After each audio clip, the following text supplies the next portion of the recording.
Oh, here we go. Looks like we're going to get into the live today. Okay. So I'm on to last night's live. It's interesting because I must have time jumped because I'm able to access the same live I had last night. So for those checking in, I know that you think that you're in a time glitch, but there's something phenomenal going on right now.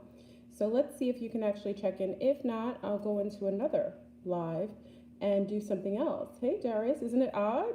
I'm on the same live I was in last night. Good day, Grand Rising. It's very interesting that I'm allowed to get on this live this morning, right? And I'm using the same link that I had last night. Do do do do do do do do. Check on in. Again, I give the same number from last night. I wanted to do a follow-up show.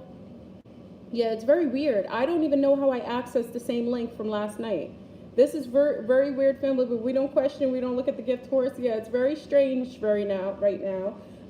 I have the phone lines open for time travelers to call in this morning. They tried to stop me. Can't stop, won't stop. Flurburn got some rest last night, so it will allow for conversations regardless. You know, they want to try to rain on my parade and disallow for us to have this conversation. So no Barry Littleton today. This is just Flurburn impromptu. I didn't want to give them any warning. I did a live. I'm actually live on Blog Talk. So if you decide to call in, do call in.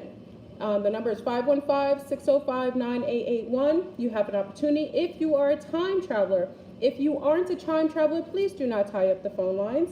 You have an opportunity to call now. There's two different numbers that you can call. You can call 646-787-8311. And then also you have 515-605-9881.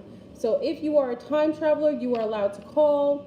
I will pick up the calls quickly and easily. We were going to go through this quickly. And if I do, listen, if I make the phone call quick, it's because this line is only solely for time travelers. Okay? So, new mods. Sometimes the mods change their names, okay? So again, I hope everyone has the number. Again, if you are suffering from any sort of mental illness or you've been diagnosed for such, please don't call the line because we want to make sure we allow for those who are actually literally, and it's not a disrespect to anyone who's suffering from mental illness, but we want to make sure that we allow for those to call in that are time traveling. So bonjour, comment ça va? All right, so we have one person who called in so far. This is an open line. You have me for 2 hours. We're doing our follow-up for the timeline show. Many people don't even know because it's very odd. I can open up my link. Don't ask me how I got into the same link I was in last night that blocked me.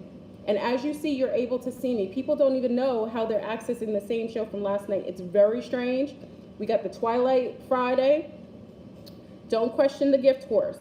I accessed the same stream from last night as if the stream never happened. So check on in. Oh, I've got calls coming in. Okay, so this is for time travelers. If you are on the line, please push the number 1 so that I know you are going to share right now. I see 2 people calling in so far, so I'm going to pull in callers right away. Make sure, yes, put a like on this if you like. We're doing shows on time traveling. And again, this is just Flurburn today. They blocked everything last night. So Grand Rising, there isn't any morning. We only rise. All right, so let's go. We're going to start with the first one. And again, if you are a time traveler, that's the only ones who should be calling. Please make sure you aren't tying up the phone line. So I'm going to take the first caller. Peace 4726. You're on the line with Florida. Peace, family. Hey, how are you? Hi, how are you? Hello? Yes, peace, Easter. I'm doing great. My name's Carolina. I was up in the chat. Yes, hi, Carolina. Just a minute ago. What's going on? How you doing? I'm doing well. Oh my gosh. I have very cool to share actually with my own awakening and this whole time travel thing. Yes. Because I experienced it during my awakening, which happened a couple of years ago, my big awakening. Mm-hmm. And it's crazy how I experienced it. I went into, I left my house one morning and everything around me just started changing. Like I was literally, the street signs, the houses, everything. As I was driving, it was changing. I'm like, what's going on? You know, because consciously I'm just like, whoa, like everything around me is changing. Yes. So then I actually went into a store, and it was a hardware store, like an Ace hardware store. Yes. Which is funny because on their sign it says #1 in royalty or something like that. Interesting. So I walk in there, and all of a sudden, I go into the aisle where it's all the light bulbs, Yes. and everything around me just stopped. And I felt this like energy pushing through me, and I'm just like, what is going on? Yes. So I actually ended up going into a panic attack, and they rushed me to the hospital. What? And when they rushed me to the What? hospital, Wait a second. Oh, wow. yeah, this Okay. is gonna get a little crazy. Okay, okay. Keep sharing, keep sharing. Stay a little This is gonna get a little crazy because there's a little bit of mix up of everything going on. Okay. But I was actually being attacked during my awakening by, those bots and all that. But I didn't realize, I didn't know what they were. I didn't know they were handlers. Like I'm just a kind soul, and I'm so trusting of everybody. But I definitely learned to use my discernment. But anyway, I was in a hardware store, and Hold I on, ended up sister. having a panic attack. So Wait. they called the ambulance to come pick me up. Yes. Just stay, Okay. just stay a little further away. I think it's a little, the speaker's a little close. I want to hear you clearly. Okay. Okay, no problem. Perfect. Yeah? Yes, I can hear you now. Okay, perfect. So I ended up in the hospital. They took me in the ambulance. When they took me in the ambulance, Yes. I couldn't breathe. I'm sorry. They were asking me, giving me options, like, do you want to go to Overlook Hospital or do you want to go to Trinity Hospital? Interesting. And the first thing that came out of my mouth was, I want to go to Trinity Hospital because that's the last place I told my mom I love her. Wow. Oh, I'm sorry. So I went to Trinity Hospital, Yes. and when I got there, everybody around me, I was seeing people from this life and like my past. They were coming into the hospital, and I was seeing their faces, and they were just like floating through the hospital or What? stopping there just to have like talks or whatever. Yes. And even people from my past lives. Go ahead. No, I'm listening. I'm intrigued. This is exciting. You kicking off the show. Yes. Go ahead.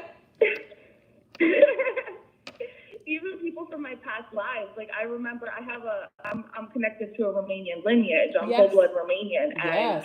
And the whole story with Dracula and the vampires. Yes, and the Vlad strongest Impaler vampire is and, there. She's there. Yes, that bloodline is strong. And Saint Germania. Well, I saw a lot of them come through the hospital that day as well. And I just knew I wasn't in the realm that I normally am in. And I was just oscillating through realms and through like time and stuff through my own DNA, which I eventually, grasped onto that concept. But when I was going through it, I was just seeing everything from my past come up, and I was seeing it in front of my face, and I was even communicating with these people. Wow. And then I ended up leaving the hospital, which after that, they actually tried to put me in the psych ward. When I ended up leaving the hospital, I saw the Rainbow Bridge by the sun, but I What? also saw two entities in the sky, and then everybody around me had black eyes. Woo.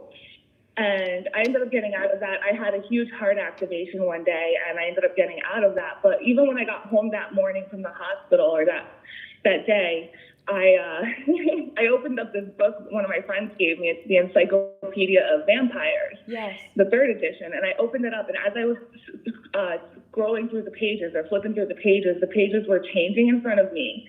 And I was seeing my past lives and people from the What? hospital You entered on a the glitch? pages, Yeah. but in reference to like past lives.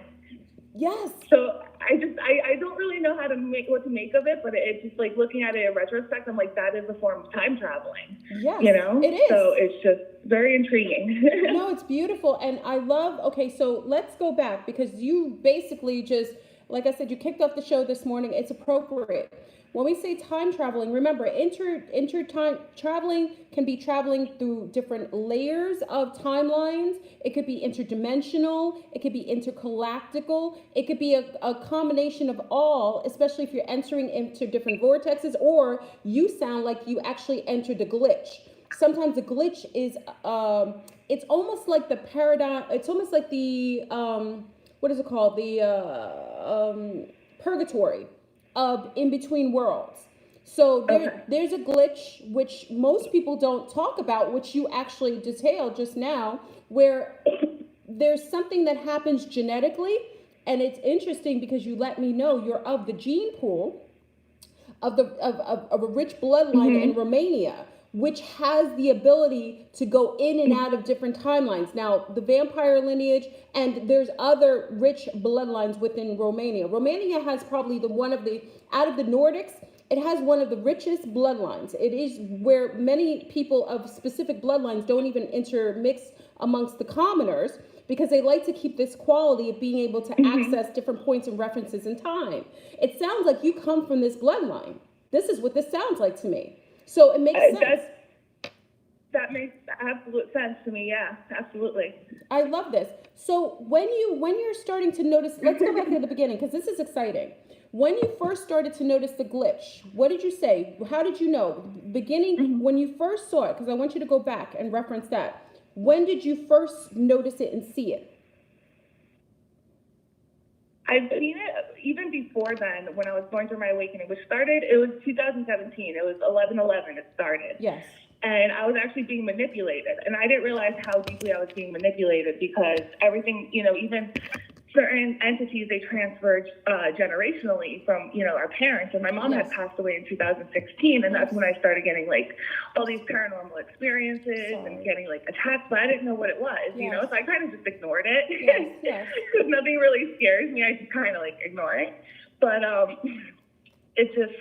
it started long before then, but that's when everything kind of just like ramped up, and I had my big awakening, my Kundalini awakening, and I cleared my feminine bloodline. Because I remember in the hospital, once I had everything push out through me, my third eye completely opened, and I saw my grandma, that from my mom's side, who passed away years ago. Wow. And my grandma, who's still alive, I saw a younger version of her right in front of me, and I said their names when it was happening. Yes. So that's all I really remember, because it was very intense. That's but profound. I totally, it makes total sense to me now. Now, since that time, have you had any other access to the interlayers of the timelines? Have you had any more glitches to that degree, or was that the most profound moment where you had those glitches? That particular glitch. That was the most profound. I mean, there's been times I was like driving in my car, and all of a sudden, like I would feel like this energy, like I felt like my body was glitching out. Like I felt it glitching out, but my consciousness was always aware of what's going on. Yes. But like my body felt like it was glitching out. So I've had moments like that. And then I also had a car accident, which was wow. It was crazy. The guy I was talking to, he was actually a handler, which I didn't realize at the time. Yes. And he somehow convinced me to just like let go of the wheel. What? Put the wheel in the hands of Jesus, Wow. So I was like, you know what? Yes. All right, let's do this. So I let go of the wheel, and I ended up crashing the car, obviously. Oh my gosh. And hold on one moment. Yeah, take your time. And when that happened, I felt myself like pull out of my body. Wow. And I was waiting for the cop to come, and the cop comes, and he calls the tow truck, and I'm in the tow truck with the tow truck guy, and all of a sudden my head would like swing down, and I would type at like warp fast speed on my phone, and then I would swing back up, and I'd be like, hallelujah, hallelujah, like really loud. Interesting. And the tow truck guy turned around, he's like, are you okay? I'm like, yeah, I just love to sing, dude. So he thought, did he think I was literally going through that battle in those moments, like something was interesting, and they were trying to like take over my body. Yeah. So the handler that you had that convinced you to take your hand off the wheel, what did he do after the accident? What did he do during the accident? How was his reaction after the accident? And how long did you stay with him after the entirety of the incident?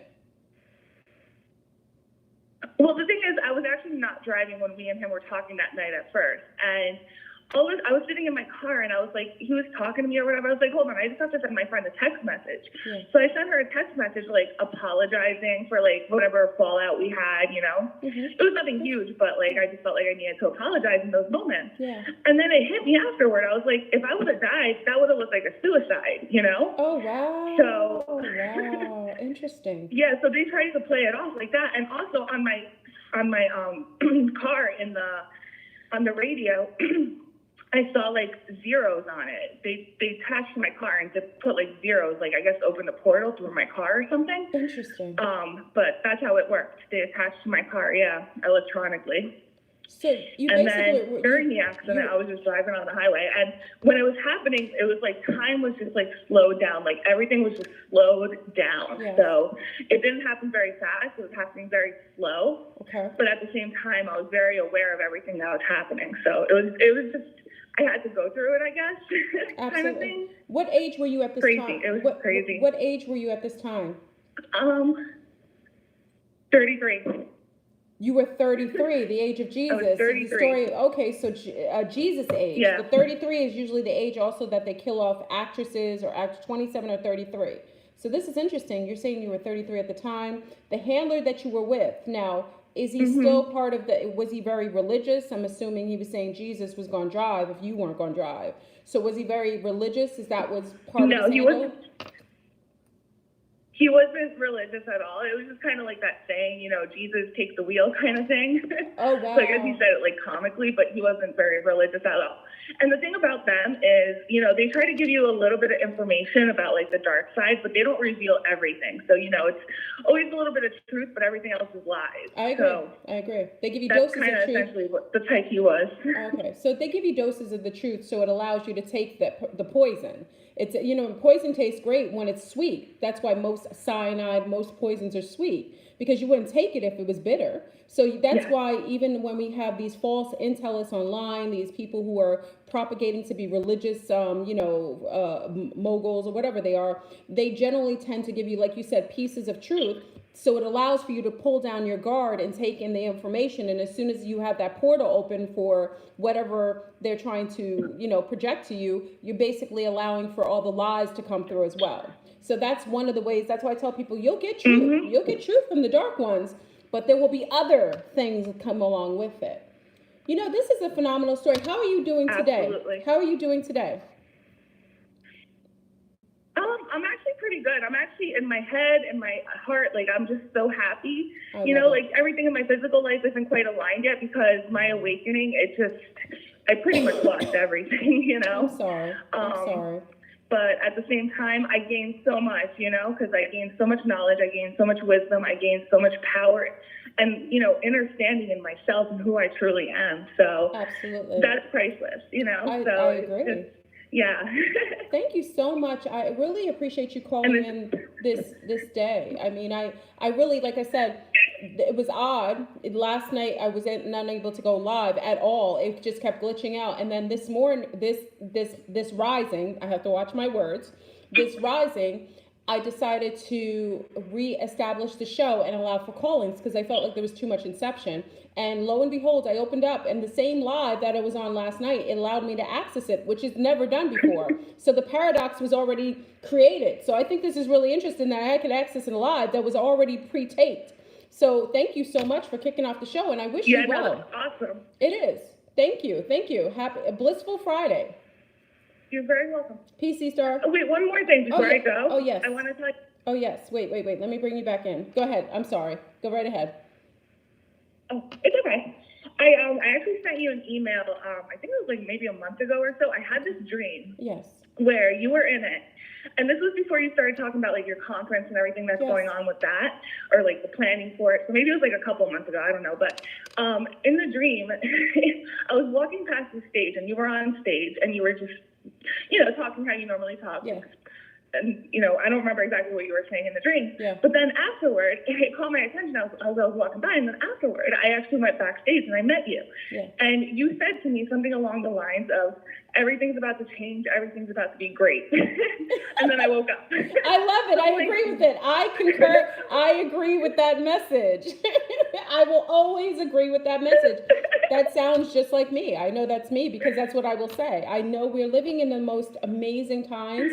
The things that are happening are so beyond our spectrum of comprehension. Just you sharing your journey with us and we having 234 people that are joining you to witness your truth and be able to accept it without demonizing you, without creating a narrative that makes you feel a certain way about sharing this story. I think we're already in beautiful times, to be honest. This is an aspect of what we will go into. Absolutely. So I think it's beautiful, C-Star. I'm so excited. You made me so happy when you said that. Thank you. You made my heart smile. Thank you.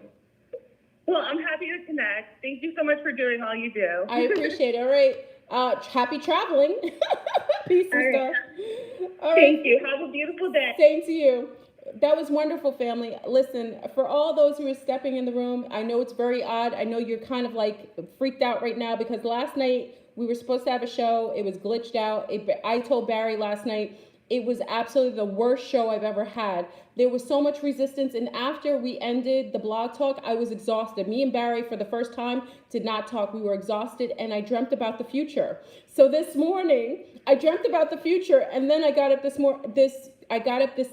rising. I have to watch because there isn't any morning. I got up this rising and said, I'm going to do the show, and we will get time travelers who actually have a conversation with us this morning. Our young sea star kicked it off already with the first share. Now, if you're stepping in the room, just as a common courtesy, please put a like on the video, just for the fact that we're coming into another timeline where Fleur Bruin can access her saying already established live. That was from last night. It was already finished. The fact that we can access it this morning tells you as a testament. And actually, listen, are there any glitches? Are there anything going on? So it tells you the resistance was that way. That's why I don't give them a heads up. I didn't give anyone a heads up. So let's call it in. We have callers already in. Call in. You have 515-605-9881. Also, you have another phone number, which is 646-787-8311. You have 2 hours with me this morning. You have me until roughly 11 o'clock. We're going to get in and we're going to have conversation about time traveling, and we will possibly have interlopers in our timelines calling in. So for those calling in, make sure you push the number 1 so I pull you in from the stream. I see people on the line already. Push the number 1 so I know to pick up your next call. That lets me know that you're about to call. Now let me explain something. If you are calling in this morning, please make sure that you are only going to share you being a time jumper, a time traveler. Please allow the phone lines to only have that. We get into dreams and so on, but I want real deal Holyfield shares this morning. So please don't tie up the phone lines. If you have a dream about traveling, I want to hear real tangible stories of time traveling so we can basically get through the fluff, because last night was fluff. Basically, we didn't really get to any conversation truly, and it was so diabolical how they were intercepting on our calls last night. It was crazy. So for those on the phone line, I see you there. I'm going to pull you in and see if you want to have a discussion on timeline, on time jumping, time traveling, whatever it is. Again, please call in. So I see. Please push the number 1 if you want to share your journey or your time journey. Hold on. So let me pull in the next caller. Let's go. 0692. Are you going to share your journey on? Okay. 0692. Are you going to share your journey on time traveling? 0692. Is that you again, sister? Well, I didn't press the number 1. I was just listening. Let me pull you back out, sister. I don't have anything to share. I see it. Oh, that's right. You already shared. Okay, so I have someone over there. Thank you, sister. I'm sorry. Let me pull her over here. No problem. Okay, let me peace. Okay, so we have 5851. You're on the line with Fleur Bruin. Peace, family. Time traveling. Peace, time traveler. Please. How are you? Good morning, Fleur Bruin. How are you? Grand Rising. Grand Rising, I should say. I am well. How are you? So, I have a little bit of a cold, but it's okay. That's okay. I can make it through anything. That's right. A cold is just a form of awakening to the level of just being more aware of our bodies. And the fact that you have a cold means you're still alive. So that's always a good thing, right? So, I'm not sure if what I'm about to share with you and everyone else is time travel. Okay. But there are some memories that I have from when I was a small child, roughly 2-3 years of age. Okay. Where one memory was being in a fire, and there was a man that came and picked me up out of a crib or some type of apparatus. Yeah. And he picked me up and he looked at me so lovingly, took me outside and placed me amongst all of the other people. When I've asked my family about this, they say, no, there was never a fire. You know, we never heard of anything like that. What are you talking about? Interesting. Interesting. Then there was, huh? That was interesting. Interesting. Excuse me. Then there was another time where I was on an elevator with 3 men, and they all had suits on. And I can remember them laughing at me. And so I got off the elevator and walked down the hall. And, you know, I don't want to get too much into what happened after that because it's really kind of, it's some debauchery in there. And I'm just not ready to share that yet. Yes. But the 3 men in the elevator, it's like, for one, why would I be on an elevator? I had to have been like 2 years old. It's like, why would I have been on an elevator with these 3 men? And why is it that they have been ingrained in my mind? I'm 40 years old. Yes. It's like, why can't I get that imagery of them being on the elevator with me, laughing with, it seemed like they were laughing with me or at me. And I get the feeling that I had made a joke or something. Interesting. Now, when you saw these men, I'm sorry, let me just ask you a question. When you saw these men, what did they look like? What were they wearing? Were they dressed in unison, or were they different looking, different complexions? They were lunars. Okay. They had suits on, like business suits. I keep getting the feeling of the imagery of black blazer, pants, white shirt, black tie. Men in black types. Okay. Men in black types. Okay. All right. So, and when when you got in the elevator, did you have any awareness of what floor you were going? Were you going up or down? Did you have any awareness of it? I feel when I envision it again, it feels as though I was going down. Okay. So you're going down. Okay. And when you got in the elevator as a little person, did they engage with you? Did they speak to you right away, or they just started to laugh after a while, as if you had said a joke? You know, that's where it gets real tricky for me. Okay. Because it seemed as though I had some familiarity with them. Okay. But I have no recollection of what happened before that moment of being in the elevator with them and them laughing. And I think I kind of like laughed too. It feels though as though I had said something that had made them laugh, and I had laughed too. Okay.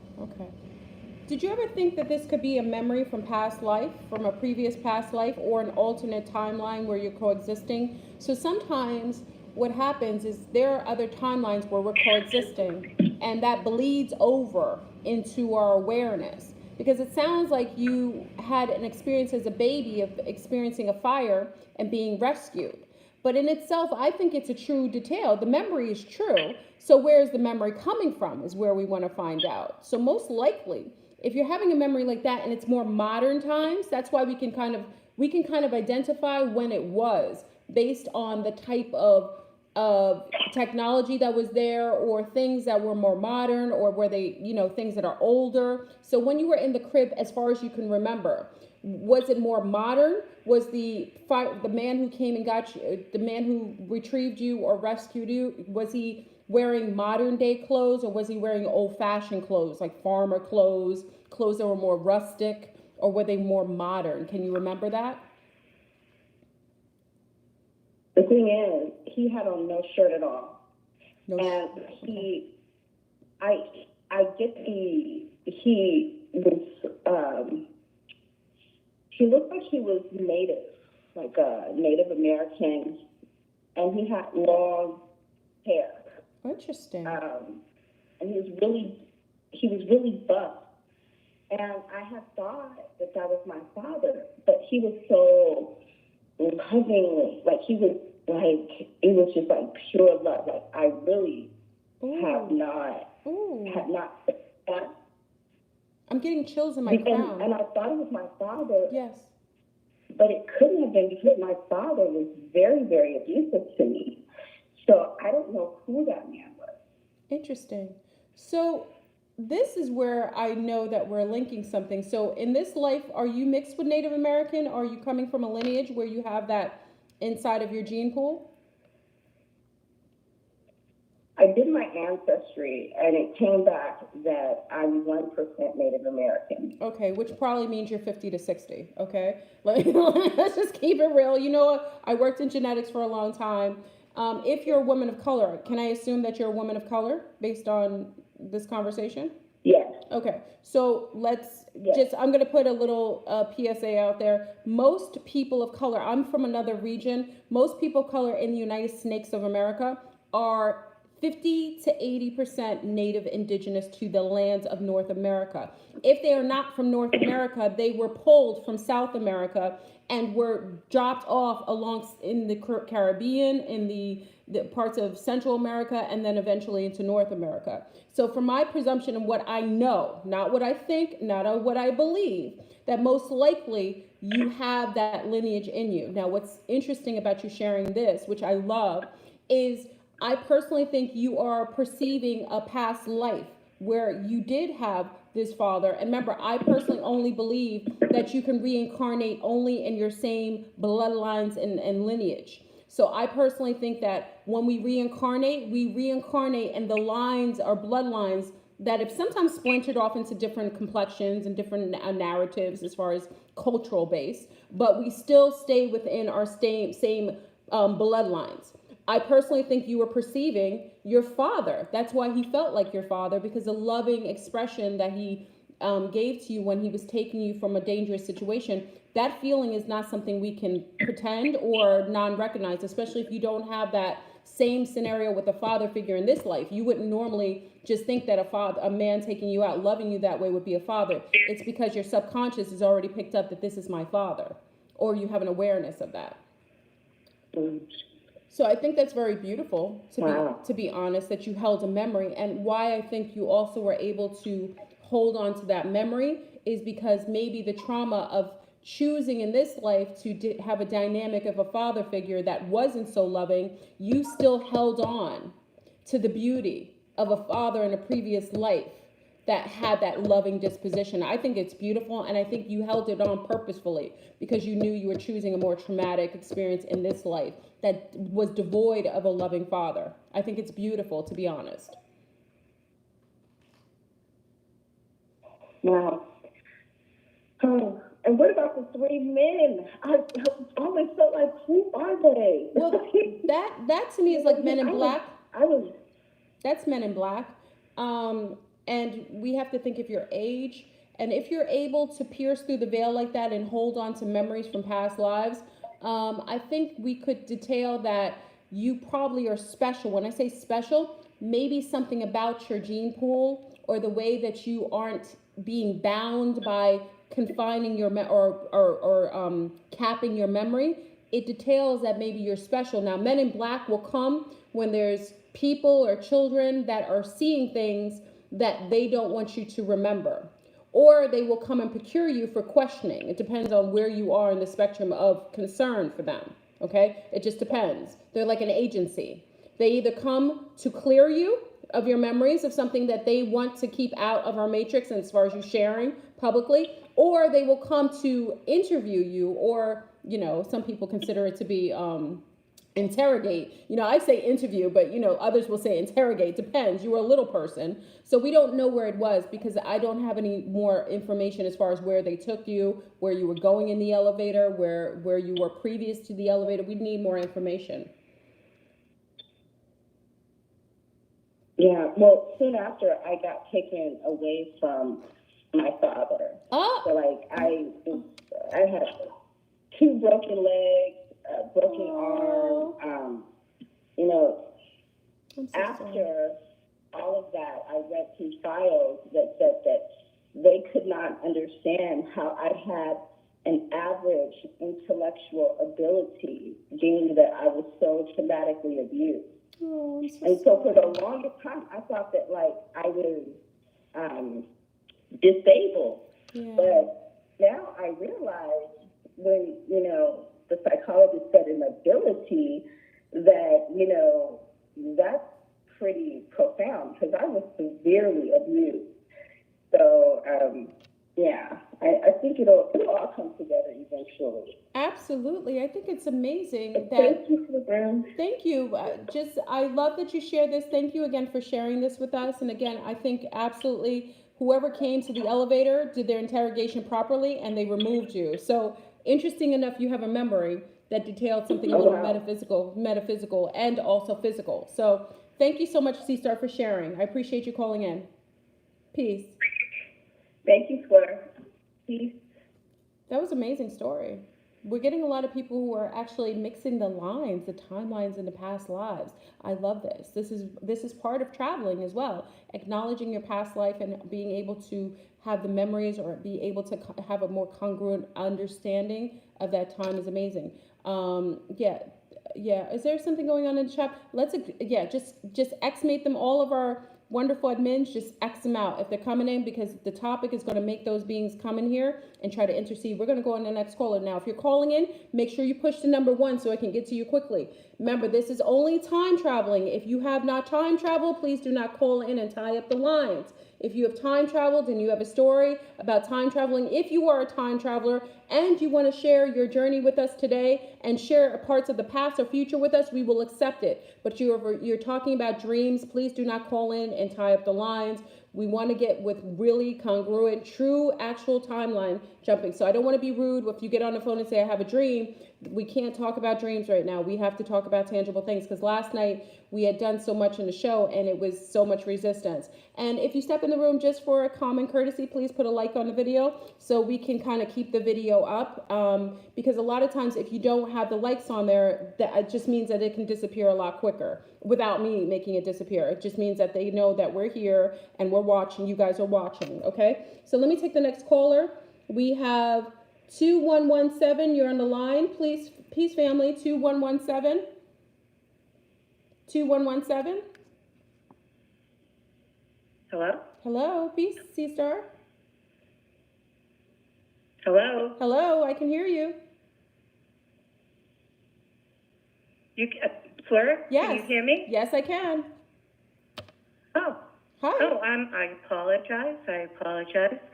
Hi, this is the solitary empath. And yes. I thought I would call in today because you're probably the best person to talk about this too. Part of my mission here was to plant light. And at night, when before I go to sleep, and it's almost like before that happens, I can feel like my body is being shut down. Mm-hmm. Mm-hmm. And what will happen is a light will open up in my third eye, like a vortex. Okay. And I will step through that vortex. And what happens is I'm tying up timelines. So, some of the players are the same, but the situations aren't.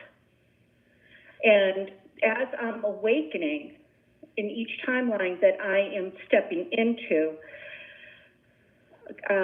I'm taking from this life, bringing those awakenings to my where I'm stepping into, and having those awakenings in those timelines and helping to shift those. Okay.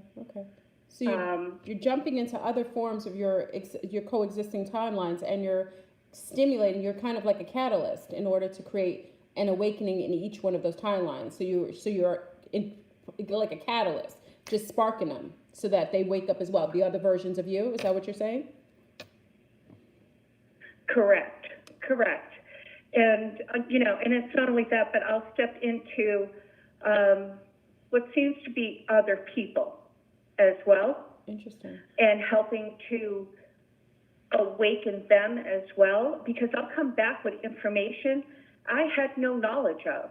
Like, I didn't know there was a little island off of Brooklyn that, and I forget it all now, but I in what we'll call a dream sequence, but I know it, you know, it happens while I'm asleep, but I wanted to go to this island, and I was trying to get my friend to go with me, and so on, et cetera, and I came back with the information about what that island was, and I had to look it up to see even if it existed upon awakening, and it did, and it just shocked me. Everything that was in my dream, you know, was real. Absolutely. So, you know, and part of it too, another time, I had to go down, and I don't know where this was, but there was a really dark entity, very powerful. And I saw myself going and planting the light, and that big entity, like, came after me, and it was laughing. And I popped back into my body, and I woke up with the laugh coming through me. With the what coming through you? With what coming through you? I'm sorry? What was coming through you? The laugh. It was laughing at me. Interesting. And that laugh came through me. It scared the hell out of my dog. It scared the hell out of me. Yeah. I can't tell you what I bathed myself in Palo Santo and everything.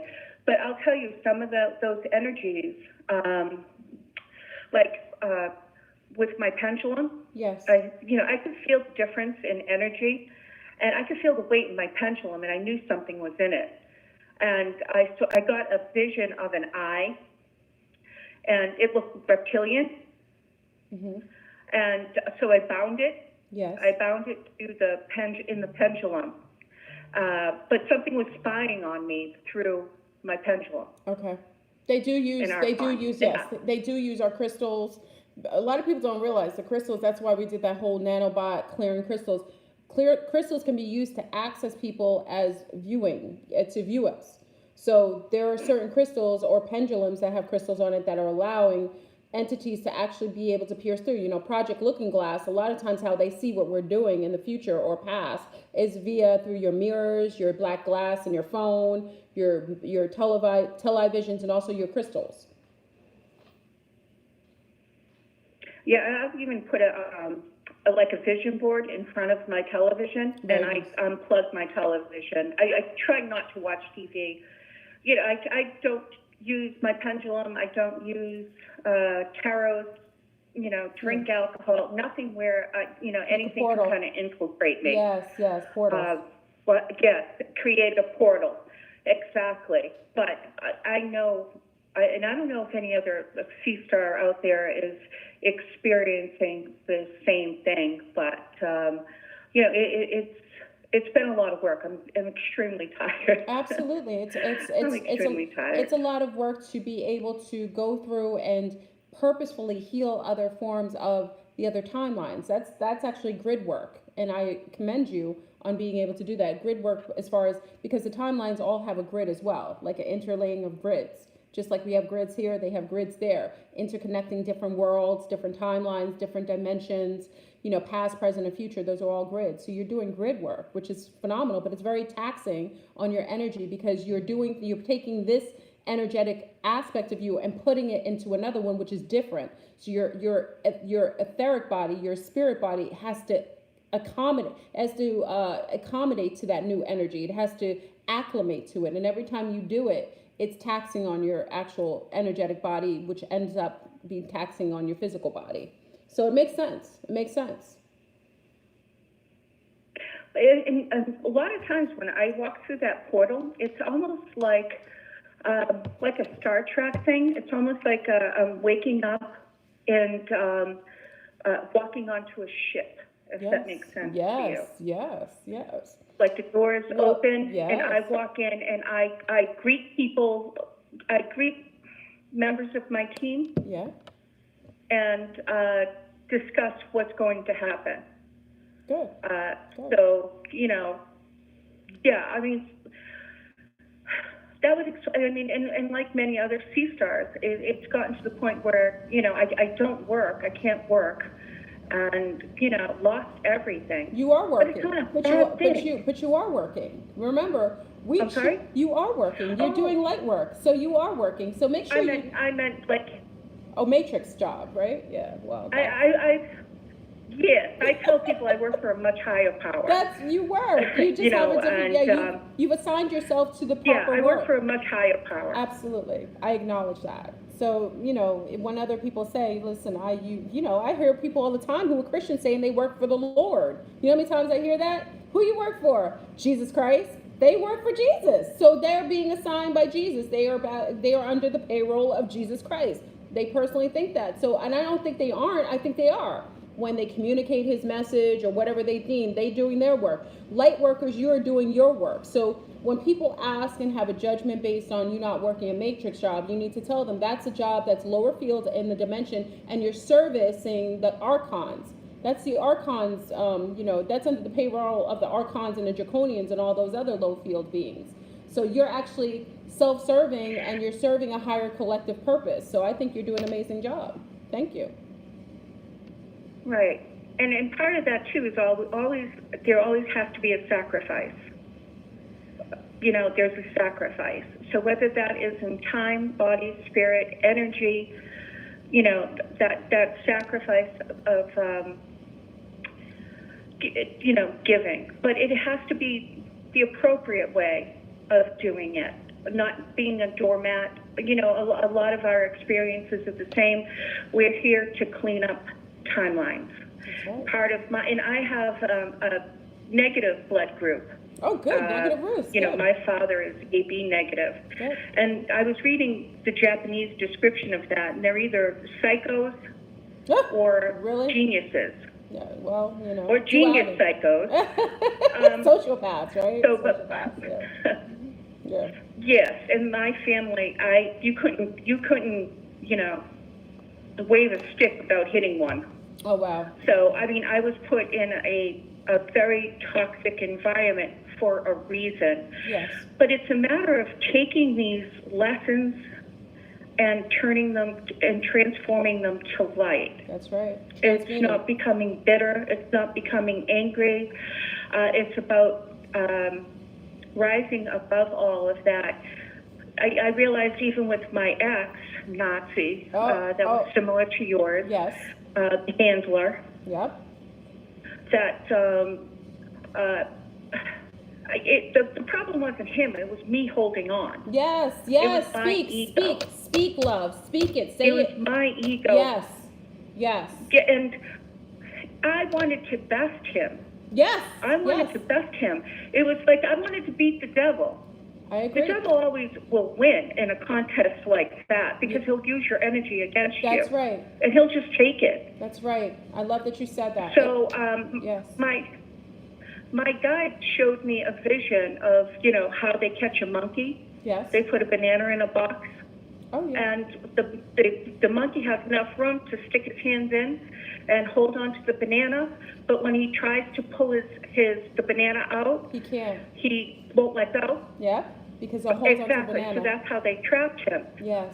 So that's what they showed me. Woo! That I was that monkey. That Powerful. They were trapping me because I refused to let go the banana, of that banana, which in this case was financial support. That's right. Listen, C-Star, you speak for many. You speak for many right now. You speak to the women, the collective women in our paradigm right now. We hold on to the banana. That's the lure.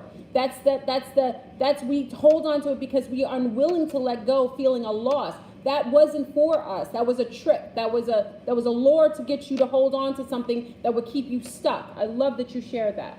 Powerful. And it was, you know, it's always a matter. I have been tested a lot. I don't know what the point of all of this testing is. Yes.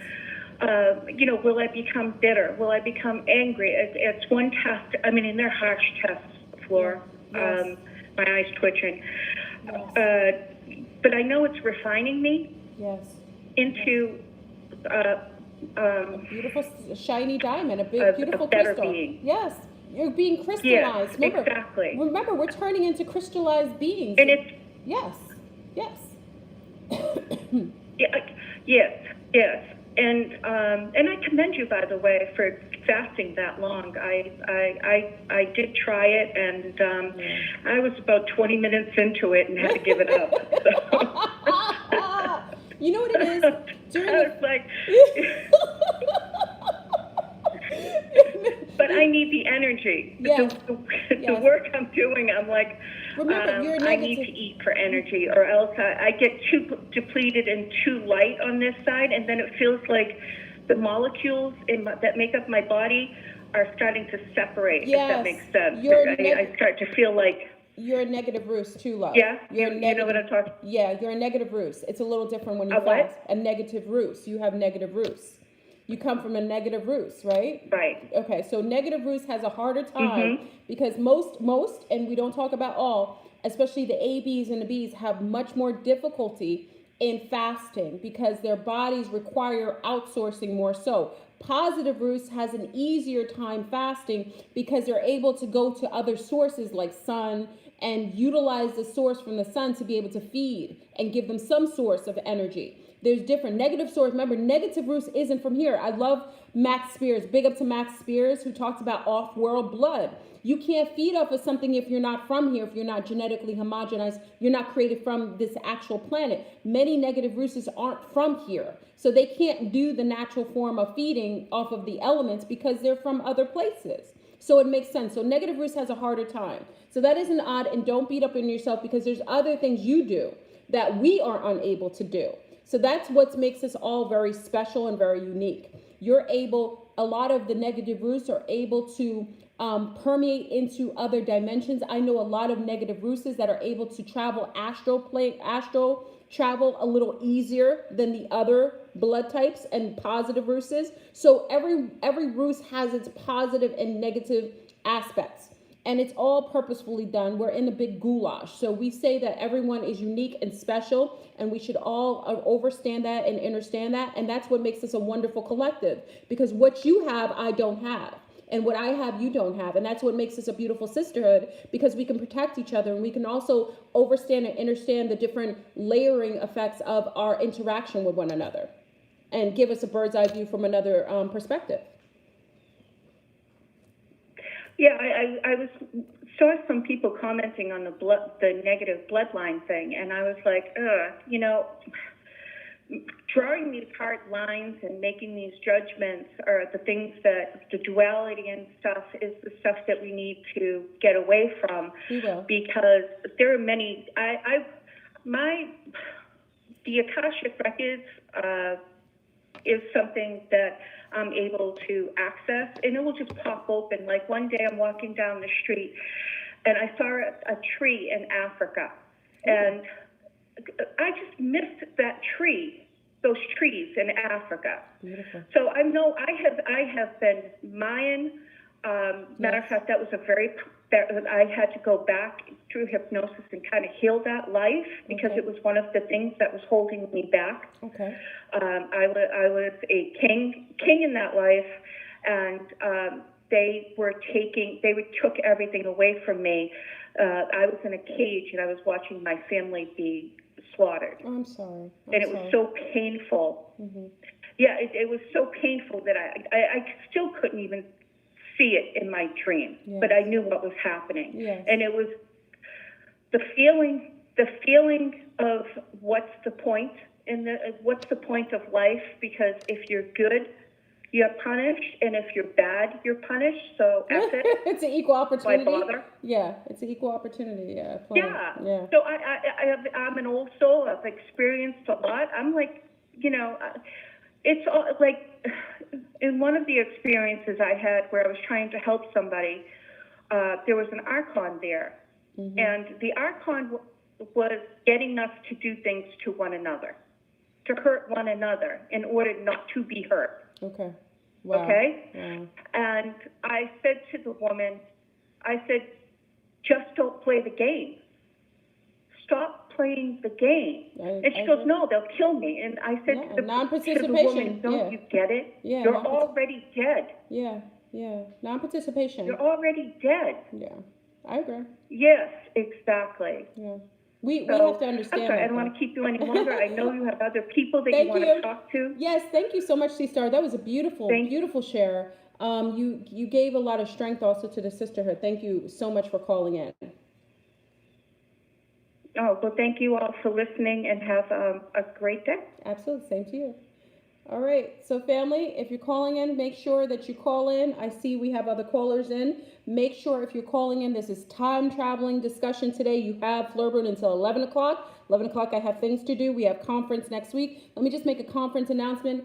Big up to all joining us for the conference. I'm looking forward. We have 5 days until we meet up for our conference. I think it's 5 days. 5 days. So Flurboon has been in the mix. So, make sure that all that are traveling, let us know when you're there. I will contact everybody on the traveling list. Make sure we have safe travels. Everyone in the group, please extend a beautiful wave of protection and wonderful rainbow energy surrounding our travelers coming in for the conference. I think it'll be amazing. It's in New Orleans, in the Bayou. I'm hoping for amazing weather. And again, if you want to have access to see the actual conference, you can go on my Patreon, and there's an option there for you to actually participate in seeing the conference and the masquerade ball, which is on Hallows Eve, family. So just want to make that announcement. Okay, so we're going to take in our next caller. Please make sure you are a time traveler, or you're going to discuss time traveling if you're calling in. Please make sure you keep from telling me about your dream state. I want to know congruent. I want real deal, Holyfield time traveling experience, or tell me that you're a time traveler. We're going to get the nooks and crannies today. They tried to stop us last night. Can't stop, won't stop. I woke up this morning and saw that I could go into my stream from last night. I love it. They just don't know I'm a triple Sag. They know it. I will keep coming and, I'll keep going and going. I gotta watch my words. Anyway, please put a like on the video, just as a common courtesy, and to also let YouTube know. That's kind of like a middle finger to YouTube, saying that these things that we're discussing are relative and relevant, and they will be disallowed from trying to delete my videos if they see more people have watched it, so they don't get away with just deleting it out of the system. Okay, so let's go into our next caller. We have 09. I think this is the next caller, is it? Okay. 0958. 0958. Yes, ma'am. I'm here. Peace, C-Star. What now? Hi, how are you? Oh, okay. It's the first time I've called into your show, and I'm not really sure how your show works. Okay. Are y'all psychics, or do you see stuff in your time travel, and who's calling you? Well, it's my first time calling your show. Okay, well, we're asking for people who are time travelers to call in. We're leaving the line for people who travel through time and space or different timelines. Are you one of those people? No, I'm not. Oh, okay. So really on the show tonight, we do several different shows, but on this show tonight, we're actually have an open mic for those calling and traveling through time and space. To be able to get a better understanding of what goes on the other side. So I apologize. You can listen in and see if it's intriguing. Okay, thank you. Okay, thank you. Peace. Okay, taking our next caller, we have 7074. You're on the line with Flurboon. Peace, family. Yes, Grand Rising. My name is Brittany. Hi, Brittany. Yes, hi. So I was calling in based on what the previous caller was talking about. Yes. Can you hear me? Yes, I can hear you clearly. Oh, all right. So when she said that she feels though that she be jumping in and out of people's bodies when she travels or in that type of state. Yes. I tell myself when I astral project that if I want to travel, I know it's different from actually going to sleep because my body feels different. Mm-hmm. It gets very heavy. It gets very light. I close my eyes and I see a purple spiral. Ooh. And then I start seeing stars. Mm-hmm. And it's so beautiful. You know, like a lava lamp? Yes, I do. Yes.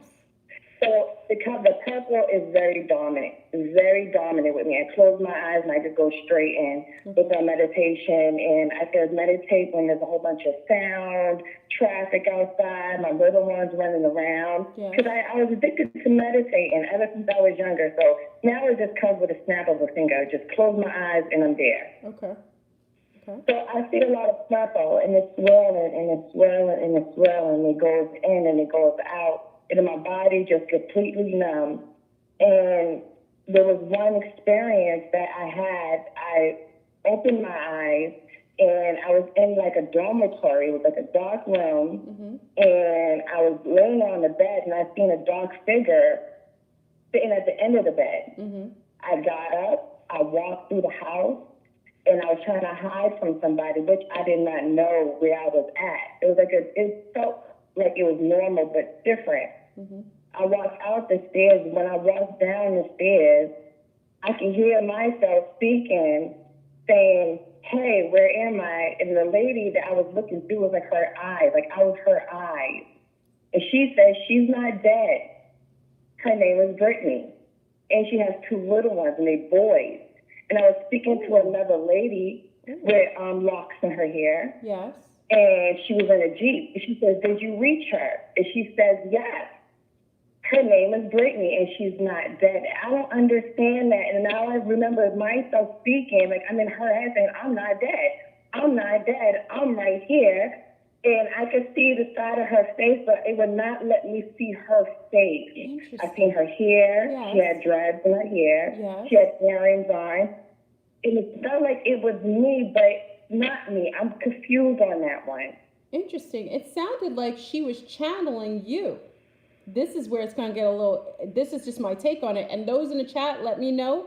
It sounds like the woman was channeling. She's a channeler, and she channeled you. You jumped out into the astral realm, and she picked up on somebody who was able to jump in her. So basically, remember we talked about channeling, or you've heard me talk about channeling, and how I tell people all the time, channeling is one of those things I'm not a fan of, because beings can just intercede or interact with you without you knowing who they are. Well, this to me seems like this woman was a channeler, or she had an open channel, where almost like a spiritualist. Sometimes psychics, what we consider to be heightened psychics have that ability to channel beings inside of them. It seems that you jumped out and you were able to, for some reason, jump into this woman, and she was able, because she was an open portal, and so she was able to register who you were. So she was normally probably accustomed to only getting dead people, but she realized you actually were coming from life. You know, that's probably what threw her off, is that she probably was used to dead people interacting with her and being able to communicate like a medium. But she realized that you're a living person coming probably from another timeline or another reference point on this planet, and you were able to etherically or astral plane wise be able to intercede into her, you know, into her vortex, and she was actually able to communicate to you, well, about you, but you could hear it because you were inside of her. That's interesting. I think that's actually amazing. Probably the first time I've heard this.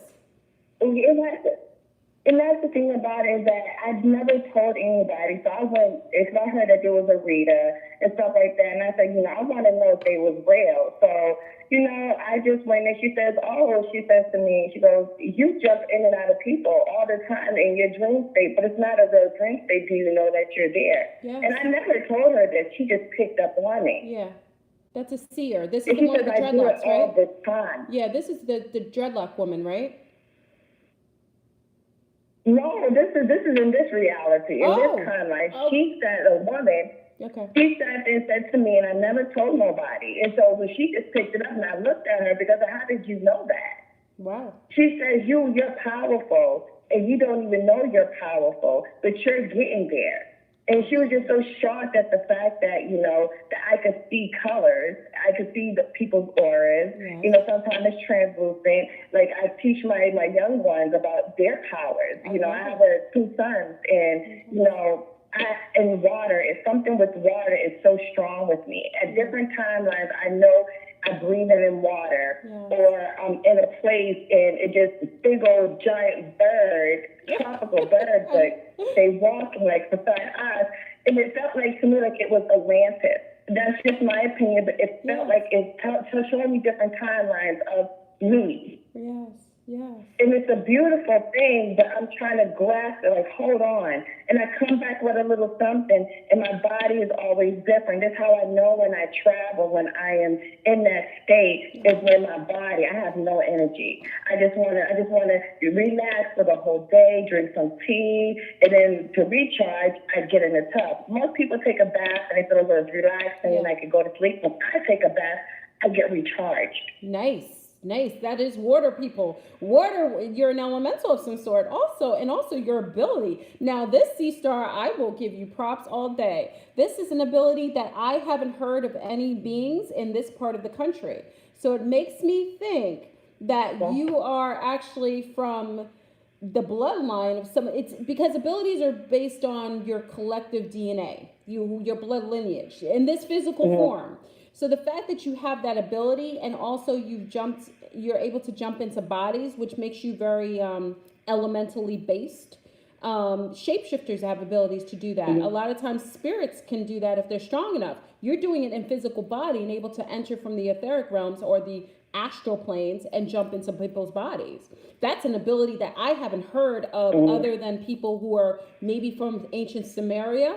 Could do that, not even the Egyptians, ancient Sumeria, or even Atlantis, which you kind of brought up. So I think that's the thing about it. Ever since I was younger, I always paid attention to the ancient times. I always said to my father, I said, there's something about ancient history that resonates with me, and I don't know what it is. I never watch regular stuff on TV, never research anything. I always research ancient technology, ancient times, ancient people. I always felt like stuff. On Halloween, I was always an ancient person. It's crazy how everything is just coming together, and I know who I am now. That's right, baby. My soul's been traveling. That's right. And it's amazing. And I try to teach my young ones that, and they're getting onto it. Absolutely. You're probably are you of age? You're going to have a daughter. You most likely will. Beings like you have to pass that on to a female. You're probably going to have a daughter. Yeah. I've just that type of Atlantean ability is passed through the blood lineage of females. So I don't see that they would stop it. You know, I don't want to wish it upon you if you don't want any more children. Let me just state this. Let me put that out there. If it's not what you want. I always said I wanted a girl. I always said I wanted a girl. I always said I wanted, every time I got pregnant, I said, oh, I hope it's a girl. I hope it's a girl. And he was like, oh, no, it's a boy. And just the other day, I sat there and I said, if I get pregnant again, I know it's going to be a girl. Because a lot of things is feminine right now. The energy just so strong. Yeah, you're gonna have a daughter. That's usually those beings, they give birth to the female last. It wouldn't be first, she would be last. So I look forward. I hope you share that with me. I want to know that that's true, and she's gonna be special. Know that during that time when you get pregnant, make sure that you put just isolate yourself a little bit, because they're going to know who you're bringing forth. You know, that's also when you have pregnant women that are being, you know, basically watched when they're bringing these souls in, especially from ancient Sumeria and ancient Atlanteans. They know who they are. So those type of souls that come through, they already know when they come, and they mark the time. So just make sure at the time you'll be protected, because she's going. The wonderful thing about these masterful, wonderful starseeds is that when they come through our wombs, they hold up. They have cloaking systems. They upgrade mommy's protection, her shield. So when they come through, they have their own field that they will emanate, that will protect you. So just know when your girl comes, everything around you will probably shapeshift to make it more permissible for her to come through safely. Okay, just know that. So if people are telling you, because I already see energy, entities, like energies. But okay, how should I say this? You know how if you turn on a TV and you turn it off, you see the picture, the image on the black screen. That's right. Yes. I see that throughout my house. Okay, so she's already. I see that throughout my house, and I see the energy rays. I love it. Huh? She's already coming. Yeah, she's preparing that. She's preparing her throne. She's preparing her household. She's making sure that everything around her. They do that. Babies do that. Like even before my daughters were born, they prepared me. I already had. They were preparing where I lived. They had a cult. They bring the field of whatever they want as their surroundings. Especially the older souls. Especially the heightened beings like elementals do that. Sumerians do that. Ancient Egyptians don't do that as much, but they'll come in bloodlines where their people are much more wealthy. So it just depends. But I know from the Atlanteans haven't been on Earth for a long time. Y'all coming back and bits and pieces. They can't have too many of you come back. Because remember, when y'all were here, the Atlanteans, I say y'all, y'all mess with technology too much. You created like a world. That's why the Atlanteans. And my legs, I get cramps in my legs, like something with my legs, the way that it is. I'm double jointed. It's just it's like when I was young. I'm 33. When I was younger, I wasn't as double jointed. But once I hit my 30s, it just seemed like everything in my body just changed. I started losing weight, started eating better. I don't eat no meat, drink a lot of good filtered clean water, shower with clean water. I just started doing what my soul been telling me to do. That's right. And it's interesting, you said you're 33. We got the 33 going on today. Yeah. What's up with that second 33? So it looks like you're right on time. I'm excited that thank you for letting us witness and hear this. This will allow for other Atlanteans, ancient Atlanteans that are here. Remember your movie. So one of the movies that was amazing was Aquaman. That has a lot of the technology of the Atlanteans. Yes. Yeah. Yes, I love that movie. Movies like that, I just think, wow. Yeah, that's your It feels like I'm at home when I watch stuff like that. Yeah, that's your people. That's your technology. They kind of give you bits and pieces. Yeah. So it looks like you're going to bring on some of the more Atlantean base, which we need, because we're going to need those type of beings. We need you for the shift, because as we go through, especially you're able to jump bodies. I can't discuss it online, but there's reasons why you have that ability, because when people are starting ish and you're doing it just in the etheric, you're going to start to do it post pole shift, just like standing next to someone. And if that mofo says something off, you can be able, especially if they have open portals from drinking or alcohol, you can jump in that sucker and change his mind and make him act appropriate. Best believe that, okay? So that's one of your abilities. Watch yourself, make sure you keep yourself good. We require you for our shift. So it's beautiful that I've witnessed you. Thank you for making us knowing you exist. Thank you so much for allowing me to call in. I love your show. I'm going to keep on watching, keep up the good work. And hello, family. Hello, everybody. And kind of blissful day. Blissful day. Okay. Take care, C-Star. Thank you again. Peace. Wow. We got an Atlantean in the house. Atlanteans in the house. Atlanteans. Y'all got in trouble last time for bringing too much technology. We're going to need your technology abilities to come back online after everything's offline. That's beautiful. You can feel in her energy. Also, if you want to know truth, a lot of times people say, well, how do you know these things are true? You can feel truth. When you've witnessed truth and you've witnessed energies of beings from other timelines, other phases of existence, you can feel the residue on them. You just do. People say, how do you know something's honest? Like, you can smell BS. Remember they say you can smell BS? You can also smell truth. Okay? You can feel the energy on them, because they resonate at a higher frequency that is something that isn't common here. So that's how you know. Please put likes on the video. We have 355 people in the room. Just as a common courtesy, I ask that you put likes on the video. We're going to keep going. We have another phone call. Remember, if you were calling in, you have Flurboon. You have me for a half an hour more. Call in, time travelers. We got a lot of intel today. Time travelers, you're calling in today. I'm going to take in our next caller, 2767. You're on the line with Flurboon. Peace, family. 2767. You're on the line with Flurboon. Peace, family. Peace. Hello? Hi, C-Star. Hello? Yes, peace. Oh my gosh, hi, how are you? I'm well, how are you? I have never, I'm doing fine. I've never called into a radio show, nothing. Oh. And I'm nearing 40, so, I had to get through the 90s, all that. Well, But I need some help, honestly. I'd have to tell you a little bit about myself for you to be able to distinguish what I'm talking about. Please, no judgment at all. We aren't judging. I grew up with a father who was a 32nd degree, but I didn't actually grow up with him. I was taken away when I was 11.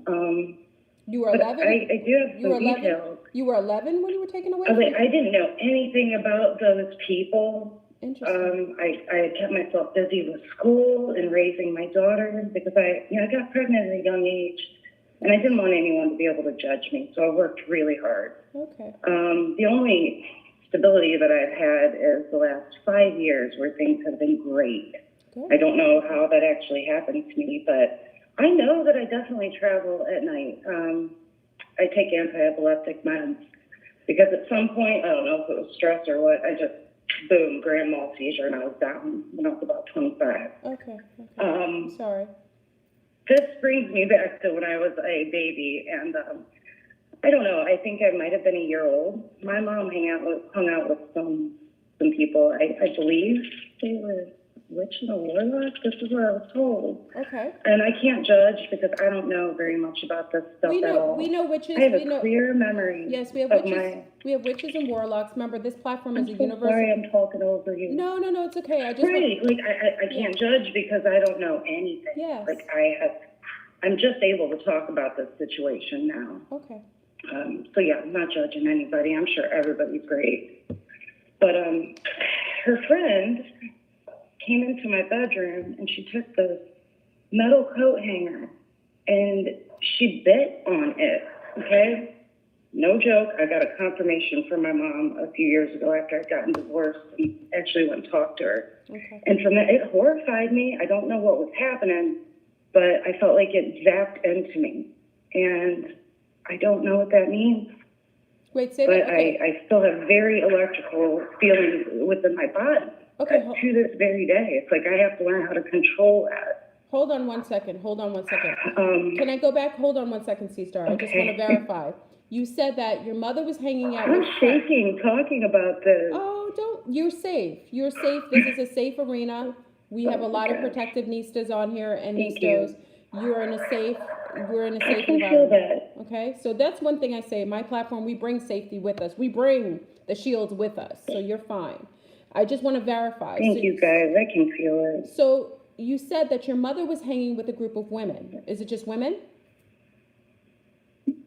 No. In fact, when I was a baby, they often had just a ton of people over the house, just carrying on. Okay, so when having fun or whatever. Yeah. So 1 year old, you said did you witness this? The woman bite on the metal hanger. Yes. Okay. And the memory's ingrained. I mean, I can visualize it coming from my point of view, or I'm looking through my own eyes at it. Okay. So, and then there was some laughing, and I confirmed this with my mother. She's like, she wasn't doing anything. She was just showing you a hanger. I'm like, wait a minute, Mother, you just confirmed that this happened. Okay. And it's been with me ever since. And as soon as she bit the hanger, you felt the electricity shoot through you as soon as she bit it? I can't remember a feeling. What I remember is seeing it. You saw the electricity? I don't know what that means. Yes, I did. Did you see it emanating from her? I know it seems far-fetched, a year old. But... Yes, you can remember. Many healthy children do. But did you see the electricity emanating from her, or was it emanating from you? It seemed like when she bit on it, the hanger, it shot out towards me. And I've been dealing with electricity ever since, and I'm not sure what to do with it. I just try to be a good person. Okay, and treat other people nicely and take care of animals and kids. Okay, you took a charge. That's all it is. You took a charge. I don't think she was meaning to hurt you. I think you just took a charge. Remember, teeth are crystals. Okay, if we get into basic alchemy, teeth are crystals. Our teeth are crystals. That's why people use them as amulets as well. They're crystals.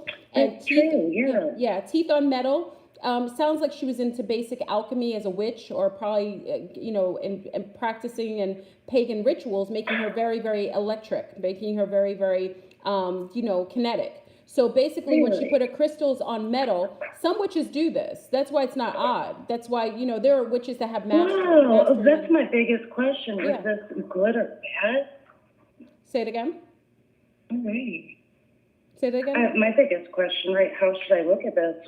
I guess my biggest question is, should I look at this as a good thing or a bad thing? Because now it kind of haunts me. I don't think it was bad. Just based on what she did, I don't think it was bad. I think it's a little chaotic, and I think it's a little A lot of times when people are practicing, especially people who are delving into occult practices without knowledge of how it can impede on others, especially children, I think it's just being a little chaotic. I think she didn't know any better. I don't think she was trying to harm you. I think just basically she did something knowing that she's probably done it before, but because you probably are a child of a Mason, you may have a very specific bloodline. You took the charge. You took the charge. Yeah, you took the charge. That's all. That's all. How's the electricity affecting you? What does it do? Goodness. What does it do? Well, I take anti-epileptic drugs to this day, but if I can stand next to somebody or face to face, I generally know what they're thinking. I can tell if they're a good or bad person. Oh, wow. And, you know, if someone is bad, I'm not going to look at them with a cross-eyed. I'm just like, okay.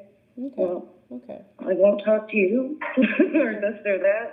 But yeah, in my dreams, they're very vivid, and they're just a little bit off from reality. So if I'm in the kitchen, this and that or the other, there might be something different in it. But I do rescues, it seems like. It's always an action movie.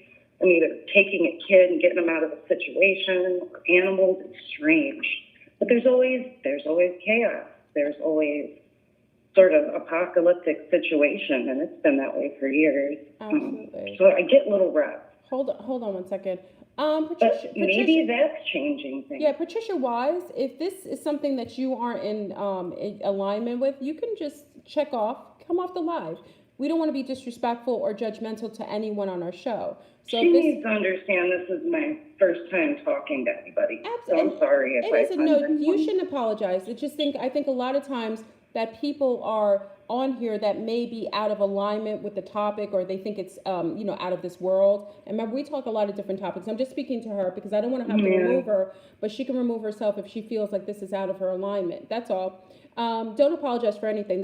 You're safe. Again, this is a share. You're helping a lot of people who may have struggled with the aspects of what you're going through right now. So know that, you're sane. We're talking. We're having a refined conversation. There isn't anything wrong with that. Okay? It's scary sometimes, right? When you don't know what to do with what you're gifted with. Yeah, exactly. When you don't know how to refine it totally. Well, I love that you said... No one's going to listen to me talk about this stuff, but people that understand. But listen to that. Listen to the word. You see that Freudian slip? You said what I'm gifted with. Even the verbiage that you chose to say lets you know that the witch didn't ban you. She didn't harm you. She gave you something that you didn't know how to use. That's why I say she was a little chaotic.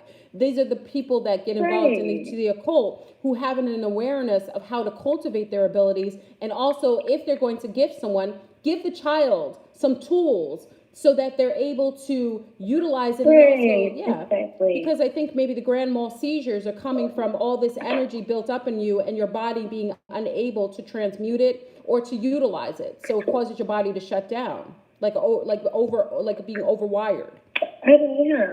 Okay.